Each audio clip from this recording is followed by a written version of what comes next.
Hi welcome to simple things. ഇന്ന് നമുക്ക് കുറച്ചധികം മീൻ മുട്ട കിട്ടിയിട്ടുണ്ട്. ഇതിനെ പരിഞ്ഞില്ലെന്നും പറയും.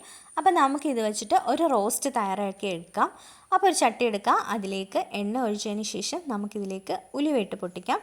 പൊട്ടി വരുന്ന സമയമാകുമ്പോഴത്തേക്ക് നമുക്കിതിലേക്ക് അരിഞ്ഞു വെച്ചേക്കുന്ന വെളുത്തുള്ളി, ഇഞ്ചി, പച്ചമുളക് ഇത്ര ഇട്ട് കൊടുക്കാം.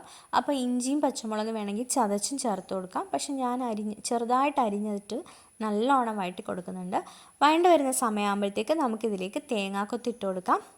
ഇതിലേക്ക് നമുക്ക് വീണ്ടും ഒരു സവാള അരിഞ്ഞത് ഇട്ട് കൊടുക്കുന്നുണ്ട്. ഇതിലേക്ക് ലേശം ഉപ്പും കൂടി ഇട്ട് കൊടുക്കാം. എന്നിട്ട് നല്ലോണം വഴണ്ട് വരുന്നവരെ നമുക്ക് വെയിറ്റ് ചെയ്യാം. ഇതിലേക്കൊരു 1/2 സ്പൂൺ മഞ്ഞൾപ്പൊടി, 2 സ്പൂൺ മല്ലിപ്പൊടി, ഒരു 1/2 സ്പൂൺ മുളക് പൊടി, പിന്നെ 1 സ്പൂൺ കുരുമുളക് പൊടി. അപ്പം ഇതിൻ്റെയൊക്കെ പരുവം നിങ്ങളുടെ എരിവനുസരിച്ച് വേണം ചേർത്ത് കൊടുക്കാൻ.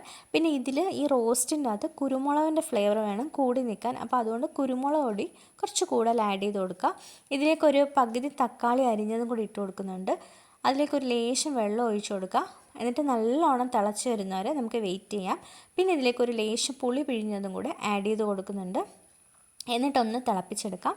തിളച്ച് വരുന്ന സമയമാകുമ്പോഴത്തേക്ക് നമുക്കിതിലേക്ക് നമ്മുടെ മീൻ മുട്ട ഇട്ട് കൊടുക്കാം. അപ്പോൾ എന്തായാലും നിങ്ങളിത് ട്രൈ ചെയ്യണം, നല്ല ടേസ്റ്റാണ്. മീൻ മുട്ട ഇട്ട് കൊടുത്തതിന് ശേഷം ഒരുപാട് വേവ് ഇതിന് വേണ്ട, എന്നാലും ലേശം നമുക്കൊന്ന് അടച്ചു വെച്ച് ഒന്ന് വേവിക്കാം. ഇത് ഏകദേശം ഗ്രേവിയൊക്കെ റെഡിയായി വന്നിട്ടുണ്ട്. കരിവേപ്പിലയൊക്കെ നിങ്ങളുടെ ആവശ്യത്തിന് ആഡ് ചെയ്ത് കൊടുക്കാം.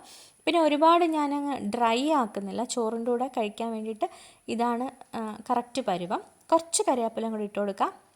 അടിപൊളി ടേസ്റ്റാണ്. അപ്പോൾ ഞാൻ ഈ മീൻ മുട്ടയുടെ തന്നെ തോരൻ നമ്മുടെ ചാനലിൽ അപ്ലോഡ് ചെയ്തിട്ടുണ്ട്. അപ്പോൾ എന്തായാലും കണ്ടു നോക്കണം, ലൈക്ക് ചെയ്യുക, സപ്പോർട്ട് ചെയ്യുക. ബായ്.